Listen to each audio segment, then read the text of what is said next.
ఆరాధనలో ఈ ప్రభు దినమందు దేవుణ్ణి సేవించుటకు ఆరాధించుటకు దేవుడు ఇచ్చిన కృపకై దేవుని స్తోత్రం. అందరి చేతులు దేవుని స్తుతించుకుందాం. హల్లెలూయా, హల్లెలూయా, హల్లెలూయా. మరి జన్మదిన సందర్భంగా సంఘము చాలా కార్యక్రమాలు చేస్తూ ఉన్నారు. చాలా సంతోషం. దేవుడు నాకు ఇచ్చినటువంటి మరొక దయా కిరీటం. నిజంగానే దేవుడు అనేకమైన అపాయం నుంచి, గండం నుంచి సంవత్సరంలో దేవుడు తప్పించాడు. చాలా మొన్న కూడా చెప్పాను సాక్షి నిన్న హోల్ నైట్ ప్రేయర్లో. గొప్ప అపాయం ఈ మధ్యన మన తప్పింది. నిజంగా జంటుకు వాసులోనే అపాయం తప్పించాడు దేవుడు. కాబట్టి ఆయన కృప మన పట్ల ఎంతో ఉన్నతమైనది. దేవుడు నా జీవితంలో చిన్నప్పటి నుంచి కూడా ఇంత మాదిరికి చెప్పినట్లుగా మరి ఒక ప్రత్యేకమైన రీతిలో, అంటే దేవుని ఏర్పాట్లో ఉన్న కుటుంబాలు, వ్యక్తులని దేవుడు ప్రత్యేకమైనటువంటి అభిషేకంతో నింపుతాడు. దేవుని స్తోత్రం, హల్లెలూయా. అది మన గొప్పతనం కాదు, దేవుడు ఏర్పాట్లో ఉంటే ఏదైనా సరే జరిగి తీరుతుంది కదా. తప్పించబడుతుంది ఎక్కడన్నా కదా కదమ్మా, ఎక్కడ కూడా వెళ్ళిపోవడానికి లేదు. లైన్ తప్పినా మళ్ళీ దేవుడు సరిచేసి లైన్లో పెడతాడు. హల్లెలూయా. అదేవిధంగా దేవుడు 54 ఇయర్స్ని తన జీవిత కాలంలో దేవుడు కాపాడి, అంటే ఇప్పుడు నిజం చెప్పాలి కాబట్టి చెబుతున్నా, 55th ఇయర్లోకి దేవుడు నడిపించినందుకే దేవుని స్తోత్రం, హల్లెలూయా. మరి దేవుడు మంచి సాటైన సహాయాన్ని దేవుడు నా దయచేశాడు. భార్య కమల, అష్టమ్మ గారు, అదేవిధంగా 2 బిడ్డలు దేవుడు నాకు ఇచ్చి, నాకు కుడి భుజంగా ఎడం భుజంగా ఉంటూ అన్ని విషయాల్లో సేవకు కానీ వేరే వేరే కార్యక్రమాలు కానీ నాన్న అని చెప్పి ముందు నడిపిస్తూ ఉన్నారు. అంతకుమించి నా కుటుంబము, తండ్రి, తల్లి, అఫ్కోర్స్ తండ్రి దేవుని దగ్గర ఉన్నాడు. అయితే గొప్ప విషయం ఏంటంటే, నిన్న అబ్బాయి నాకు ఒక ఫోటో పెట్టాడు. మా అబ్బాయి ప్లస్ 2వ అబ్బాయి, నేను నాన్న ఉన్న ఫోటో. ఇందాక తమ్ముడు పరాక్రమం చూపిస్తున్నా, ఎంత ఆత్మీయంగా ఆలింగనం చేసుకుంటున్నాడు నాన్న నన్ను. అంటే మేము అప్పుడే అమెరికా దేశం నుంచి వచ్చినప్పుడు ఇంటి ముందే నా కోసం చూస్తూ ఉంటాడు, చేయి పెట్టుకొని రెడీగా ఉంటాడట. దగ్గర రంగులు పట్టుకొని కవులు గట్టి ముద్దు పెట్టుకుంటాడు. ఆ ఫోటో చూసినప్పుడు బాధ వేసింది, దుఃఖం వేసింది. ఏదైనా కానీ ఈవెంట్ ఇంటూ గ్లోరీ, దేవుని యొక్క మహిమలోకి వెళ్ళాడు. తల్లి ఉంది ఇక్కడ, ఎప్పుడు నేనమ్మ మాట్లాడుకుంటూ ఉంటాం. కనీసం 2 గంటలు బయట కూర్చొని ఆ సంగతి మాట్లాడుతూ ఉంటాం. అట్ట నా అక్క, 2 తమ్ముళ్ళు, నన్ను ప్రేమించే కుటుంబాలు, మామయ్య గారు, తమ్ముడు, ప్రసన్న, అందరూ, తర్వాత సంఘము అందరూ కూడా మరి నాకు సహకారిగా ఉంటూ సహాయం చేస్తూ అన్ని విషయాల్లో ప్రోత్సాహం, ప్రోద్బలం, అన్ని విషయాల్లో ఇంత ఎత్తు ఎదిగామంటే, ఈ స్థితికి వచ్చామంటే అది కేవలం సంఘ ప్రార్థన. గట్టిగా చప్పట్లు కొట్టాలా. మరి పెద్దలు ఉన్నారు, మా అరుణత్తమ్మ గారు, శారగ్రశాంతి గారు, వీళ్ళందరూ కూడా ఎంతగానో ఇందాక భారతకి చెప్పినట్లుగా అందరం ఇక్కడ కలిసిమెలిసి తిరిగాము, పెరిగాము ఇదే క్యాంపస్లో. అప్పుడు ఇంత డెవలప్మెంట్ లేదు. 40 years బ్యాక్ చర్చి ఒకటి ఉంది, అక్కడ హాస్టల్ ఉండేది. ఈ బిల్డింగ్స్ ఇవన్నీ అసలు ఏం లేవు. ఇవన్నీ ఈ మధ్యకాలం వచ్చినాయి. నేను అదే మొన్న చెప్పాను, నాన్న మెమోరియల్ డే అప్పుడు. ఇప్పుడు మేము బెంజ్లో ఉన్నామంటే ఒకప్పుడు మేము గంజి తాగాం కదమ్మా. నిజంగా చెప్తున్నాం, మా అమ్మాయి సాక్షి. మా గంజి బోసి ఇచ్చేది గ్లాసులో, అదే ఇంకా మాకు పలావ్, అదే తిన్నాం, అదే పెరిగాం. దేవుడు ఇప్పుడు ఈ స్థితిలో ఉంచి, ఎందుకంటే నమ్మకమైన వానికి మెండైన దీవెనలు ఉంటాయి. దేవుని స్తోత్రం, హల్లెలూయా. అందరూ చెప్పండి, దీవెనలు దేవుడు నీకు మీకు అనుగ్రహించునుగాక. ఎందుకంటే దేవుని సేవలో ఉంటున్నాం కాబట్టి మనందరం కూడా, మనకి వేరే వేరే everybody has their own activities కదా. వాళ్ళ జాబ్స్లో కానీ వారి పరిచర్యలో కానీ ఉంటూ ఉంటాయి. అయితే ప్రధానమైనది, ప్రాముఖ్యమైనది అంటే దేవుని యొక్క పరిచర్య. దానికి మించింది ఇంకోట్లేదు. ఎందుకని దేవుడు దాన్ని బట్టి దేవుడు నిన్ను హెచ్చిస్తాడు. నీకేమన్నా ఉండేవండి, అది ఉండవచ్చు, తప్పులేదు. అయితే ప్రాముఖ్యమైనది, శ్రేష్టమైనది దేవుని యొక్క పరిచర్యలో ఉన్నటువంటి ఆనందము, దీవెన ఇంకెక్కడ కూడా మనం చూడలేం. కాబట్టి యేసయ్యా నా ప్రాణమా, ఘనమైన స్తుతిగానమా. యేసయ్యా నా ప్రాణమా, ఘనమైన స్తుతిగానమా. అద్భుతమైన నీ ఆదరణే, ఆశ్రయమైన నీ సంరక్షణయే నన్ను నీడగా వెంటాడెను. నీ అలయక నడిపించును. నా జీవమా, నా స్తోత్రమా, నీకే ఆరాధన.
దేవుని వాక్యం కోసం చదువుకుందామా? మరంట బలి పశువుని బలి అడిగి బలి ఇవ్వకూడదంట కదమ్మా. ఇస్తారు ఎక్కడన్నా బలి పశువుని? కాబట్టి అడగకూడదు మిమ్మల్ని అందరూ కూడా. ఎంతసేపు చెబుతానో వినండి కాసేపు. దావీదు రాసిన కీర్తనలో 119వ అధ్యాయము 18వ వచనంలో ఉన్న ఒక మాట ముందుగా చదువుకుందాం. 119:18. నేను నీ ధర్మశాస్త్రమునందు ఆశ్చర్యమైన సంగతులను చూచునట్లు నా కన్నులు తెరువుము. దేవుని ధర్మశాస్త్రం ఒకటి ఉందంట. ఆ ధర్మశాస్త్రంలో ఏమున్నాయంటమ్మా? ఆశ్చర్యకరమైన సంగతులు దాంట్లో ఉన్నాయి. ఇవి ఎవరు వివరిస్తారు? ఎవరు చెబుతారు? దావీదు రాజు అంటాడు చూచునట్లుగా. చూడటం ఏంటి చెప్పండి? దివారాత్రము ధ్యానించేవాడు ధన్యుడు. అంటే నువ్వు వాక్యాన్ని చదవాలా, దాన్ని చూడాలి. ఎన్నో గొప్ప సంగతులు దేవుని యొక్క ధర్మశాస్త్రంలో, ఈ బైబిల్లో మనకి ఇవ్వబడింది కదమ్మా. ఎన్ని చెప్తారు ఎవరైనా? ఎర్ర సముద్రమును పాయలుగా చేసిన దేవుడు, తర్వాత ఇరుకో గోడలను కూల్చిన దేవుడు, ఇంకా అమ్మా జలరాశులన్నీ ఏకరాశిగా చేసిన దేవుడు, ఎండిన ఎముకలను సజీవంగా చేసిన దేవుడు. దేవుని స్తోత్రం. హల్లెలూయా, హల్లెలూయా. అమ్మా లాజరును సమాధిలో నుంచి పైకి లేపిన దేవుడు. లాజరు రానగానే పైకి వచ్చేస్తాడు. ఆ లాజరు సమాధి ఇంకా ఉంది. మాదరక్కలు కూడా చూసాం, మేము కూడా చూసాం కదా. చాలా దూరంగా ఉంటుంది. ఇక్కడ నుంచి కూటం దూరం ఉంటుంది. ఇక్కడ నుంచి నడిచి లోపల పోవాలి. యేసయ్య అక్కడ నుంచొని ఒక మాట పలకగానే ఆ మాట జీవం గలదే. ఆ టర్న్స్ అన్ని కూడా తిరుగుకుంటూ పోయి మృతమైనటువంటి ఆ శరీరంలోకి వెళ్ళి లేపి నుంచోబెట్టింది. హల్లెలూయా. అందుకని ఆశ్చర్యకరమైన సంగతులను చూచినట్లు లార్డ్ ఓపెన్ మై ఐస్, నా కనులు తెరువయ్యా అన్నాడు. చాలామంది కనులు ఉంటే కానీ చూడలేము కదమ్మా. అవునంటారు కదండి, చెప్పండి. ప్రపంచంలో చాలామంది కళ్ళు ఉంటాయి కానీ చూడలేవు. అన్నీ చూస్తున్నట్టే ఉంటారు కానీ ఆత్మీయమైంది, సజీవమైంది, నిత్యము నిలిచే దేవుని యొక్క ఉనికిని మనుషుల లోకంలో కనుగొనలేకపోతున్నారు. ఫర్ ఎగ్జాంపుల్ ఇక్కడ దావీదు మహారాజు అంటాడు, అయ్యా నీ గ్రంథంలో ఉన్నటువంటి ఆశ్చర్యకర సంగతులు ఎన్ని ఆశ్చర్యం, ఎంత ఆశ్చర్యం చెప్పండి. ప్రపంచంలో చెప్పండి, ఎవరన్నా సముద్రం 2 పాయలుగా తీసారా? ఎక్కడన్నా మనం చూస్తున్నాము? ఇది రెనివన్ మేడ్ 2 parts. కప్పులోని నీళ్ళే 2 పాయలు చేయగలం మనం. చూడమ్మా, వాళ్ళు ఎక్కడ నడిచిపోయారంట? కీర్తనలు ఆరిన నేలన వాళ్ళు నడిచి వెళ్ళిపోయారు. దేవుని స్తోత్రం. హల్లెలూయా. ఆరిన నేల, సముద్రం చెల్చిన ఒకటైతే ఇంకా కూడా సముద్రం ఉంది. మేము చూసొచ్చాం, ఎర్ర సముద్రం ఉంది. ఇంకా ఎట్లా ఇది 2 పాయలుగా చీల్చబడింది అని అనుకుంటుంటే ఆ గుండెలు అలసిపోతాయి. దేవుని స్తోత్రం. హల్లెలూయా. అది దేవుని ఉన్న గొప్ప శక్తి, సామర్థ్యత. అది కేవలము దేవునికి మాత్రమే ఉంది. ఎవరు ఈ దేవుడు? Who is this God who can make things possible? ఎవరు అసామాన్యమైనటువంటి సామాన్యముగా, అందుకని బైబిల్లో మాట ఉంది కదా, ఏమని చెప్పండి? దేవునికి అసాధ్యమైనది ఏదన్నా కలదా? దేవునికి అసాధ్యమైనది లోకంలో ఏముందా? ఆలోచించేయండి. ఇప్పుడు ఇందాక సాక్ష్యాలు చెప్పారు. ఈ మట్టి ఘట్టాన్ని అంటే నన్ను కదా దేవుడు ఈ విధంగా, అంటే అందరం అదే లేదు కదా, అందరం అదే. అయితే దేవుడు తన యొక్క రూపాన్ని ఇచ్చి, తన యొక్క స్వరూపాన్ని ఇచ్చి మరి ఈ స్థితిలో దేవుడు ఇప్పుడు పెట్టాడంటే ఎంతమంది వాళ్ళు? సంబంధమైన దేవత. ఎవరికంటమ్మా?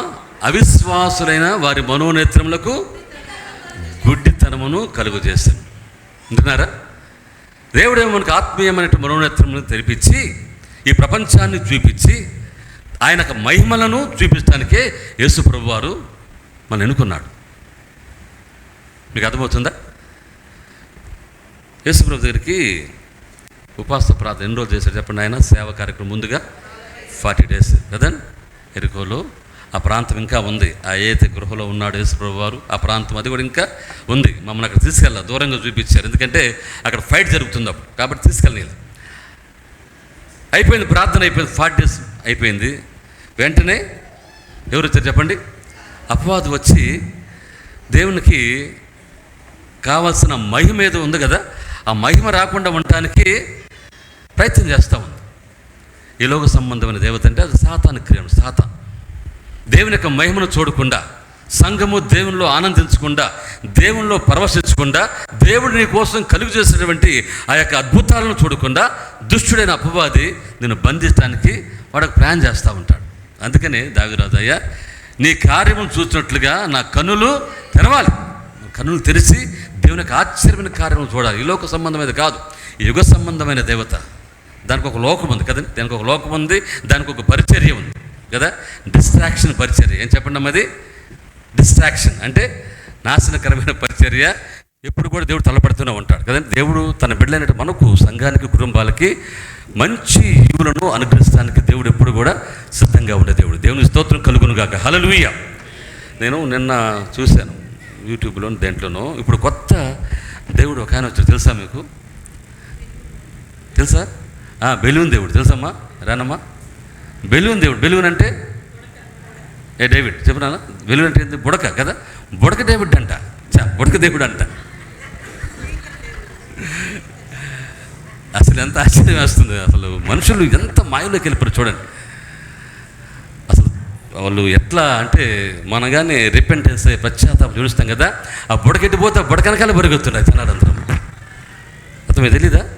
కొత్తగా మొదలుపెట్టారు ఇప్పుడు బుడక దేవుడు అని. అంటే మనుషుల యొక్క ఆలోచన జట్టిల్లిపోయింది. అంటే మనిషి కంటికి ఏది కనపడితే అది దేవుడిగా భావించేస్తున్నారు. దావీదు రాజేమో, అయ్యా నీ వాక్యములో ఆశ్చర్యకరమైన సంగతులు చూసినట్లుగా నా కన్నులు తెరువమంటుంటే వీళ్ళు కళ్ళు తెరిచి, వీళ్ళు గుడ్డోళ్ళు అన్నారా అమాయకులు అని అర్థం కాదు, బుడక ఎట్టు పరిగెత్తుంటాడు, పరిగెత్తుకుంటే దేవుడు వెళ్ళిపోతా ఉన్నారు. ఎంత భయంకరమైన పరిస్థితులు. అందుకని అన్నాడు బైబిల్లో కదమ్మా, దినములు చెడ్డవి. చాలా భయంకరమైన దినాల్లో మనుషులు జీవిస్తూ ఉన్నారు. ఇదిగో ఈ మాయా స్వరూపులందరూ కూడా బయలుదేరి మనుషుల యొక్క విశ్వాసాన్ని తీసివేస్తున్నారు. దేవుడి మీద, దేవుడనే ఆలోచనలు కూడా లేకుండా దేవుడు సృష్టించినటువంటి సృష్టిని వాళ్ళు పూజిస్తూ, రోమా 1వ అధ్యాయంలో చూస్తే, రోమాపత్రిక 1వ అధ్యాయంలో 18వ వచనం అనుకుంటారు కదా, చూడండి కింద ఉంటారు కదా, మనుషులందరూ కూడా జగత్తుత్పత్తి మొదలుకొని కూడా దేవుడు ఏదైతే చేస్తాడో చదవండి, ఆలోచించి 1:18 దుర్నీతి చేత సత్యమును అడ్డగించు మనుషుల యొక్క సమస్త భక్తిహీనత మీదను దుర్నీతి మీదను దేవుని కోపము పరలోకము నుండి బయలుపరచబడుచున్నది.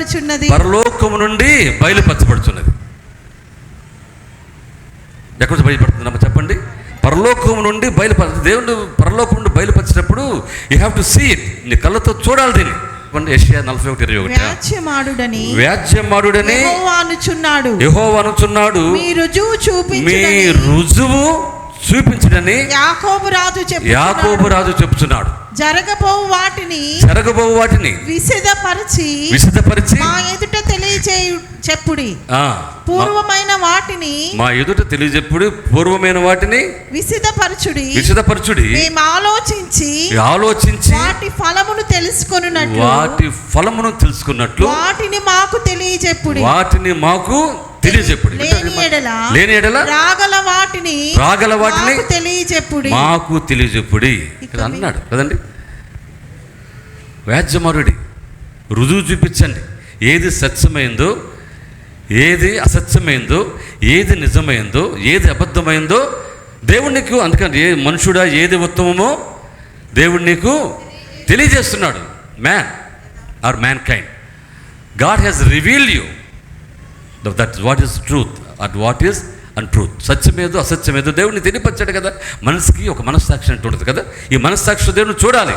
ఇది దేవుడా కాదా, ఇది నిజమా కాదా, దీంట్లో జీవం ఉందా లేదా, ఇది దేవుడిని కొలబడుతుందంటే ఏంటి దీని గొప్పతనం, రుజువుతో సహా నువ్వు చూపించాలి.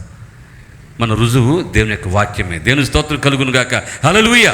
మన ప్రామాణికము దేవుని గ్రంథమే, జీవ గ్రంథము. ఈ దేవుని యొక్క పరిశుద్ధ గ్రంథములో అన్ని రుజువులు. ఈ బైబిల్ ఎన్నో తెలుసా అండి, సర్వ శాస్త్రాల సకలతను దేవుడిలో ఉంచాడు. హల్లెలూయా.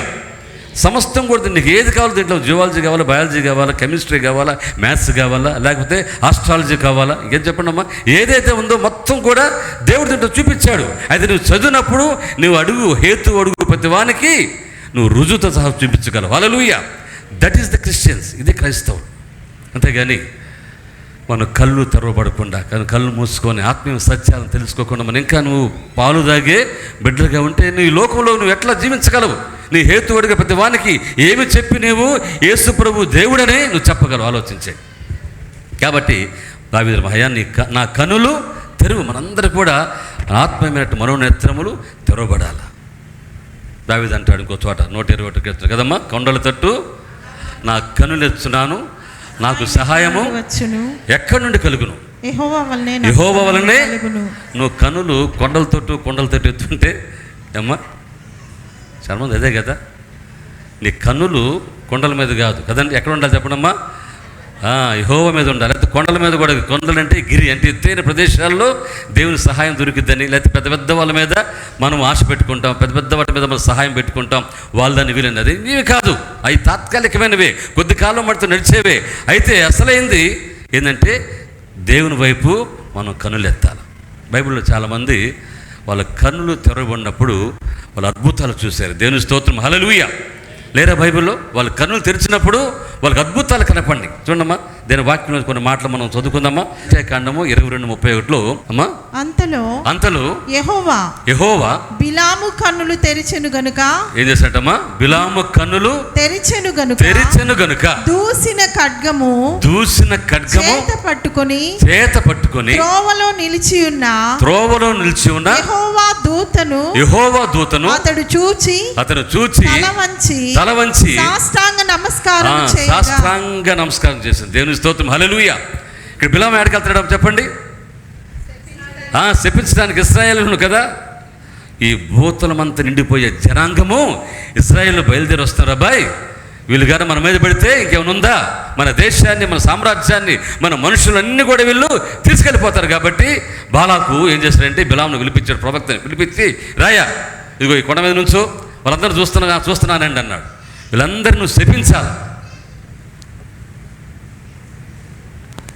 బిలాము వెళ్తా ఉంటే మధ్యలో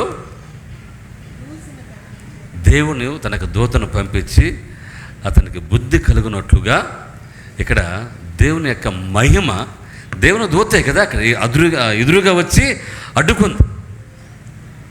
అప్పుడు వెంటనే బిలాము తన కన్నులు తెరవబడగా, గుర్తుపెట్టుకోండి, కన్నులు తెరవబడగా ఏం కనపడుతుందమ్మా? ఖడ్గము. గమనించండి, నువ్వు కన్నులు తెరిచినప్పుడు దేవుని యొక్క ఖడ్గము నీకు కనపడాలి. ఏంట ఖడ్గము? హెబ్రీ 11 ఉంది కదా, ఆ వాక్యము,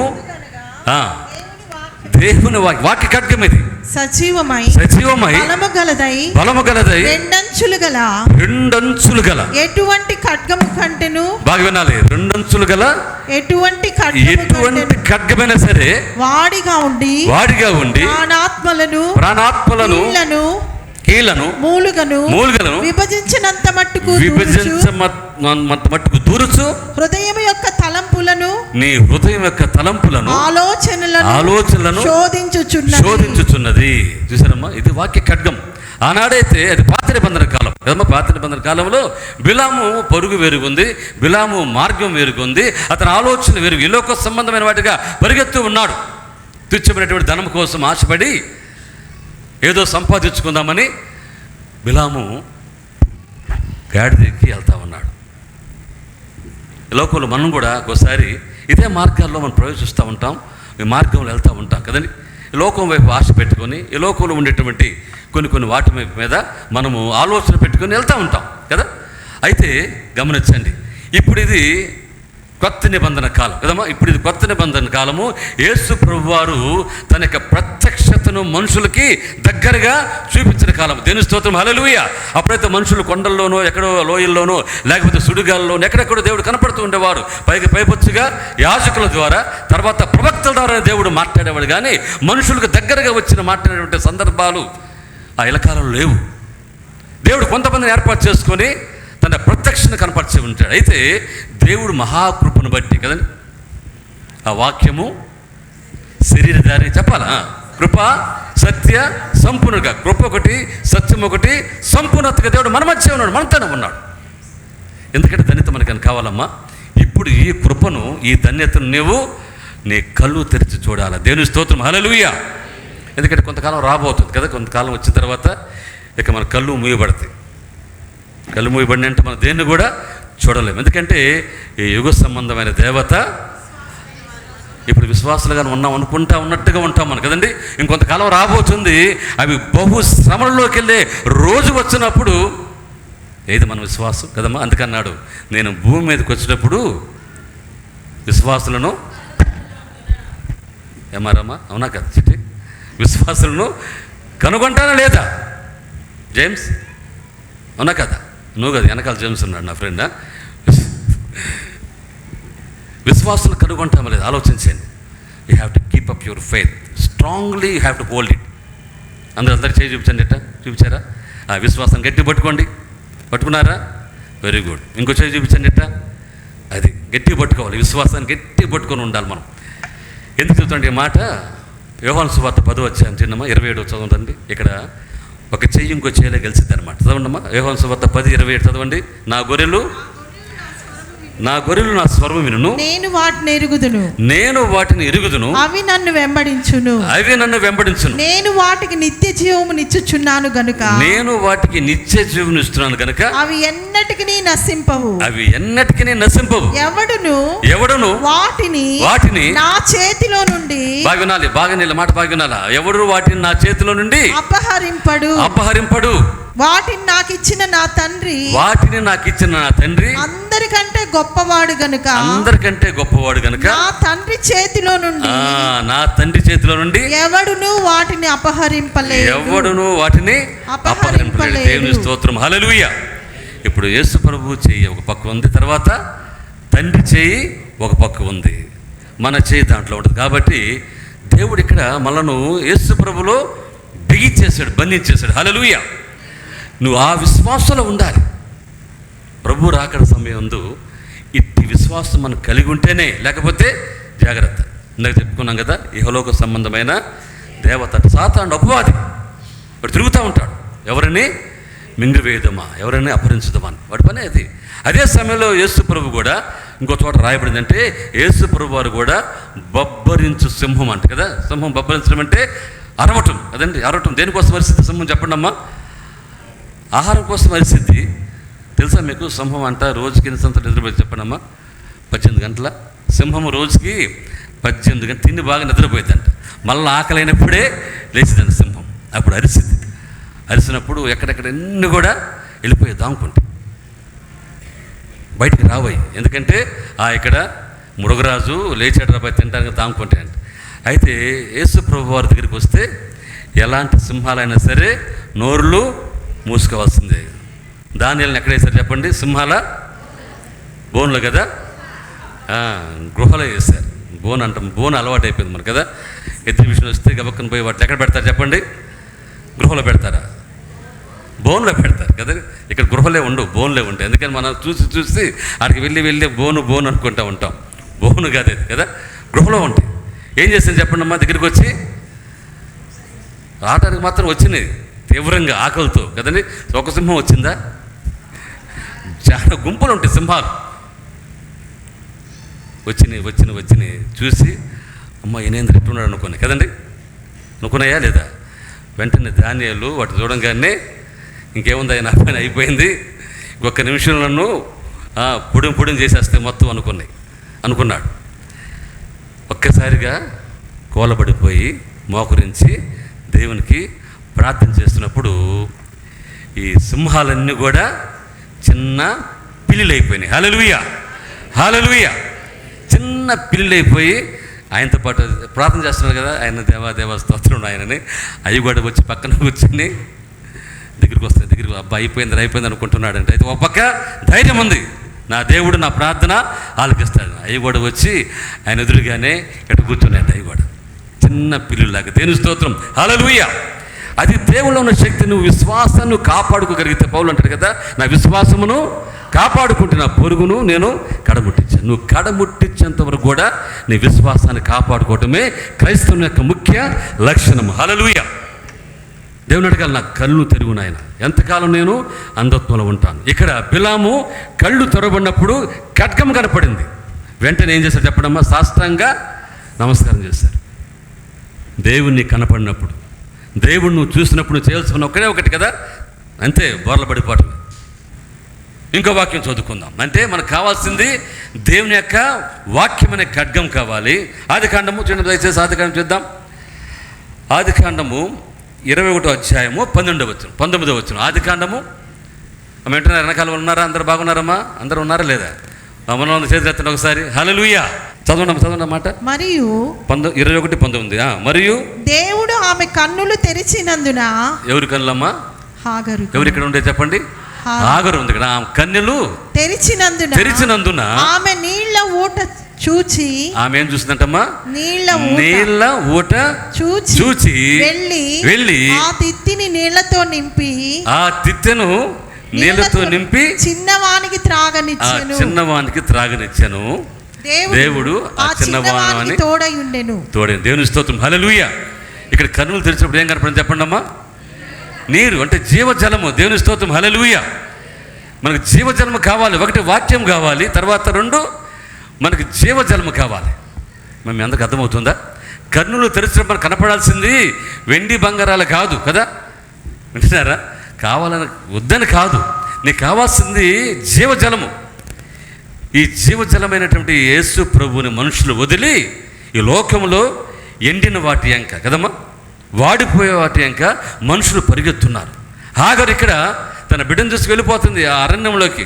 పారాను అరణ్యం, షూరు అరణ్యం. అరణ్యంలో దాటుకుంటూ వస్తాం బస్సులో. అరణ్యం ఎక్కడ మీకు తెలుసు? అసలు అరణ్యం చూడలేదు కాబట్టి ఒక్క పచ్చ గడ్డి కూడా కనపడుతుంది తెలుసా మీకు? ఒక్క మొలక, చిన్న మొలక చూస్తారా? అరిచిలేమో అమెరికా వచ్చారు కానీ ఇప్పుడు పోతారు ఇంకా. నా ఫ్రెండ్ రెడీగా ఉన్నాడు, ఒకడు తీసుకెళ్తానుగా. ఒక్క గడ్డి ఇంతది కూడా కనపడు. పోతా ఉంది బండి, పోతా ఉంటే అంత అరణ్యమే. ఎర్రటి ఎండ, ఇసుగు కూడా మలమల మాడిపోతూ ఉందన్నమాట. పోతా అలాంటి ప్రదేశం. అంటే మనం నాన్న అంటాడు కదా, దేంట్లోకి పోవాలా? సీన్లోకి వెళ్ళిపోవాలి. అప్పుడు వెళ్తా ఉంటే నాకు అర్థమవుతుంది మా నాన్న చెప్పినట్టుగా సీన్లోకి వెళ్ళాలని. ఏమీ లేవన్నమాట. అలాంటి ప్రదేశంలో హాగరు తన బిడ్డను చూసుకుని వెళ్తా ఉండి ఇంకా చనిపోతాడు అనుకున్న పరిస్థితుల్లో రాతివేత దూరంలో ఇంటివేత దూరంలో పెట్టేసేసి ఏం చేస్తుందో. అయితే చిన్న బిడ్డ ప్రార్థన దేవుడు ఉన్నాడు కాబట్టి, తోడే ఉన్నాడు కాబట్టి హాగరు కన్నులు తెరవబడినప్పుడు అక్కడ ఏం కనపడిందమ్మా? నీటి ఊట, జీవజలపు ఊట అక్కడ కనపడింది. దేవుని స్తోత్రం కలుగును గాక. హల్లెలూయా. చూడండి అక్కడ మాట ఒకటి ఉంది కదా, మనం చదువుకుందామా? జీవజలం గురించి మాట మనం చూస్తున్నాం. చూడండి యోహాను సువార్త 8వ అధ్యాయంలో ఎవరైతే ఆ మాటలు ఉంటాయో వాడి కడుపులోంచి ఏమొస్తాయంటమ్మా? చదవండి అమ్మ, చదవండి. జీవజలపు ఊట బయలుదేరిదంట. 8వ అధ్యాయం కదా, అదేనా? 7వ అధ్యాయము 37వ వచనం. యోహాను 7:37.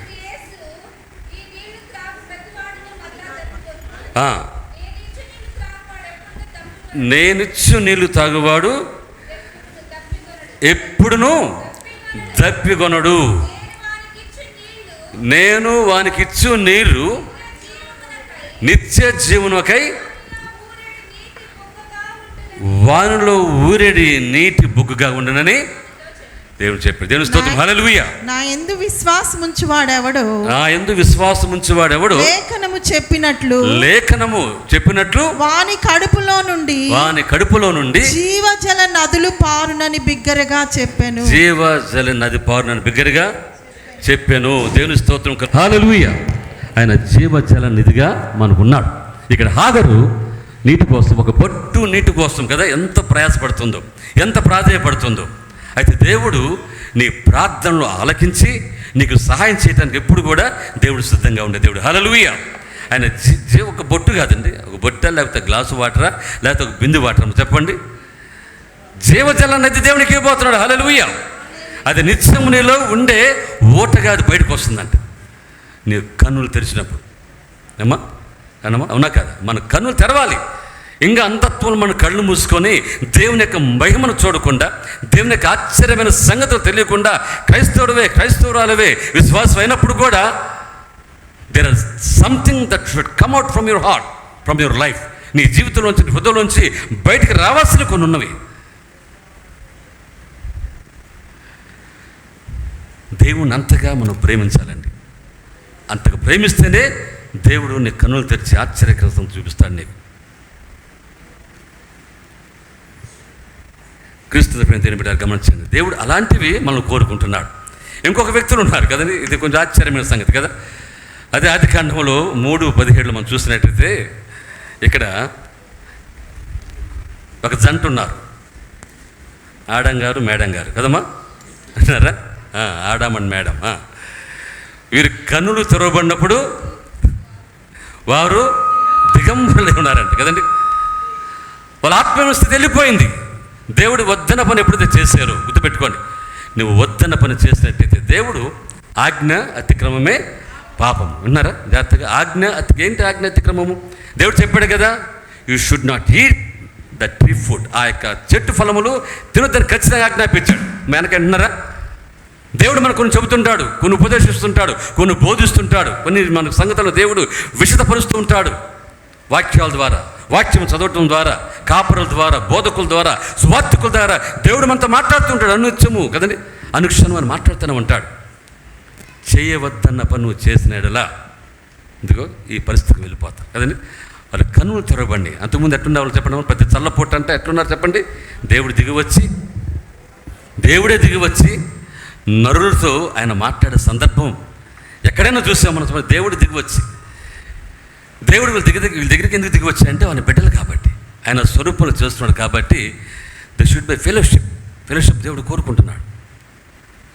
అయితే ఎప్పుడైతే వద్దన్న పని చేశారో ఇప్పుడు వీళ్ళ కనులు తెరవబడినప్పుడు కదండి, వీళ్ళు దిగంబరులుగా కదా. దేవుడు అంటున్నాడు, ఆదామని పిలిస్తే ఏమన్నాడమ్మా, అయ్యా నేను దాముకున్నాను, నీ స్వరం విన్నప్పుడు నేను దాముకున్నాను. అది ఎందుకు భయపడ్డా, అది ఎందుకు దాముకున్నావు? నేను దిగంబరు నీకు చెప్పినవాడు ఎవడు? వేరే చెప్పాలా? సీన్ అయిపోయింది ఇక్కడ కదమ్మా, ఏం చెప్పనక్కర్లేదు, సీన్ అయిపోయింది ఇక్కడ. నేను దాముకున్నానని చెబుతున్నాడు. ఎప్పుడైతే నువ్వు దేవుడు వద్దన్న పని చేస్తావో కదా, దేవునికి దూరంగా పరిగెత్తుతావో నీకు నీ యొక్క సీన్ అయిపోయినట్టు కదమ్మా. ఇక మనది దేవుడు చెబుతున్నాడు ఇక్కడ. దేవుడు ఆయన అంటున్నాడు, వాళ్ళ కన్నులు తెరచబడినప్పుడు వాళ్ళు దిగంబరులుగా ఉన్నారు. అంటే ఆత్మీయమైన స్థితిలో మనం చూస్తున్నట్లయితే నువ్వు ఈ ఆత్మీయతను కోల్పోతే కదండి మన జీవితాలు భయంకరంగా ఉంటాయి. కాబట్టి ఎప్పుడు కూడా మనం రక్షణ వస్త్రములు కదండి మనం ధరించుకుని ఉండాలి. దేవుని స్తోత్రం, హల్లెలూయా. ఈ రక్షణ వస్త్రాలు ఎప్పుడు కూడా నిత్యము మనం ధరించుకుని ఉన్నప్పుడే దేవుని యొక్క ఆత్మీయతలో మనము, సంఘము, కుటుంబాలన్నీ కూడా దేవుని యొక్క వెలుగులో ఉంటాం, దేవుని యొక్క జీవములో ఉంటాం, దేవుని యొక్క వాక్య ఖడ్గము మనం పట్టుకొని జీవిస్తుంటాం. హల్లెలూయా. నేను వాక్యం చాలా ఉన్నాయి కానీ వాక్యాన్ని ముగిస్తాను, ఎందుకంటే సమయం సరిపోవట్లేదు. కాబట్టి ప్రియమైన దేవుని సంగమా, ఒకటి మనకు కావాల్సిన ఏం చెప్పిందమ్మా, దేవుని యొక్క వాక్యము అనే ఖడ్గము మన కన్నుల ఎదుటి నిత్యము ఉండాలి. రెండవది ఏంటంటే జీవ జలములు మనకు కావాలి. మూడవది మన ఆత్మీయస్థితి పోగొట్టుకుంటే ఎండిపోయిన వారిలాగా ఉంటారు కదా.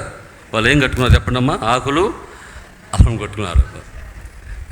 దేవుడు చెప్పాడు, రే ఎంతకాలం ఉంటుంది, ఎండిపోతాయి, మళ్ళీ ఊడిపోతాయ్యా అని చెప్పి దేవుడు మళ్ళీ వాటికి ఏం చేశాడంటే, పోయినసారి చెప్పా కదమ్మా, మంచి చర్మం, జీన్స్ ప్యాంటు జీన్స్ చొక్క వచ్చేసింది కదండి, చర్మాలు వెంటనే దేవుడు వాడికి కుట్టించేశాడు.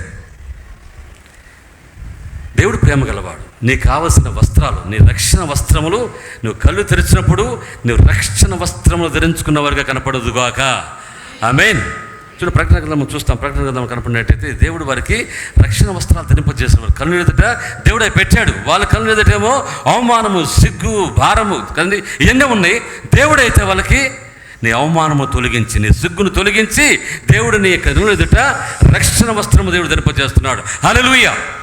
మన కన్నులు తెరవబడినప్పుడు, నీ ఆత్మీయమైన నేత్రములు తెరవబడినప్పుడు గమనించాలి కదండి. ఎఫెసీయుల పత్రిక త్వరగా ముగిచ్చేస్తే ఎఫెసీయులు 1:17-18 అపోస్తలుడైన పౌలు ఎఫెసీయులకు రాసిన పత్రిక 1వ అధ్యాయము 17-18 వచనం చదువుకుందాం.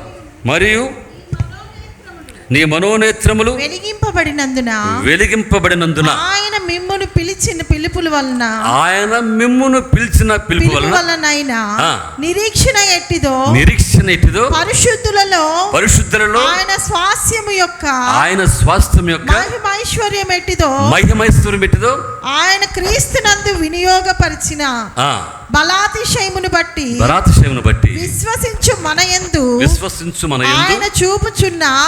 ఆయన చూపుచున్న తన శక్తి యొక్క అపరిమితమైన మహత్యం ఎట్టిదో మీరు తెలుసుకొనవలనని మన ప్రభువైన యేసుక్రీస్తు యొక్క దేవుడైన మహిమా స్వరూపియగు తండ్రి తన్ను తెలుసుకొనుటయందు మీకు జ్ఞానమును ప్రత్యక్షతను గల మనస్సు అనుగ్రహించినట్లు నేను నా ప్రార్థనల యందు మిమ్మును గూర్చి విజ్ఞాపన చేయుచున్నాను. దేవుని స్తోత్రం, హల్లెలూయా. నా ప్రార్థన యందు మిమ్మును గూర్చి విజ్ఞాపన చేస్తున్నట్టు ఏమంటే మీరు మనోనేత్రములు వెలిగింపబడినందున, మనోనేత్రములు వెలిగించబడితే మనకు కలిగేది ఏంటంటే అమ్మా నిరీక్షణ, పరిశుద్ధత, స్వాస్థ్యం అనేది మహదైశ్వర్యం కనపడును గాక. హల్లెలూయా. మన మనోనేత్రము తెరవబడాలి. You have to open your eyes, spiritual eyes. మామూలు కళ్ళు ఉంటాయి కదమ్మా, తర్వాత ఆత్మీయ నేత్రాలు ఉంటాయి. దేవుడు మన ఆత్మీయ నేత్రాలను వెలిగించడానికి నిన్ను విశ్వాసిగా ఆయన పరిశుద్ధతలోకి నడిపించడానికి దేవుడు నిన్ను కడిగి పరిశుద్ధపరిచి శుద్ధి చేసి తన బిడ్డగా ఆలయంలో దేవుడు నిలిచబెడుతున్నాడు. హల్లెలూయా. కాబట్టి క్రీస్తు దేని బిడ్డలారా గమనిద్దాం, మన మనోనేత్రములు వెలిగించబడాలి. మనోనేత్రం వెలిగించబడినప్పుడు మనకు కలిగేది మూడవది నిరీక్షణ, తర్వాత ఏంటమ్మా పరిశుద్ధత, స్వాస్థ్యము, మహదైశ్యం మనం కలిగి ఉంటాం. మన కన్నులు వెలిగించబడి ఇంకా చాలామంది కన్నులు తెరవబడినప్పుడు ఉన్న విషయాలు మనకు చాలా ఉన్నాయి. మనం తర్వాత చదువుకుందాం, కావాలని సమయం లేదు కాబట్టి. కొన్ని కార్యక్రమాలు ఉన్నాయి కనుక క్రీస్తునందు ప్రియమైనటువంటి దేవుని సంగమా దేవుని బిడ్డలారా మనం గమనించుకుందాం. మన కన్నులు తెరవబడినప్పుడు వాక్య ఖడ్గం మనకు ఉండాలి, దేవునికి వాక్యం ఉండాలి. రెండవది జీవజలము మనకు కనపడాలి, దేవుడు మనకి ఇస్తాడు నీ కన్నులు తెరవబడినప్పుడు. మూడవది నిరీక్షణ, మహదైశ్వర్యము, తర్వాత పరిశుద్ధత దేవుడు నీకు అనుగ్రహించునుగాక. ఆమేన్.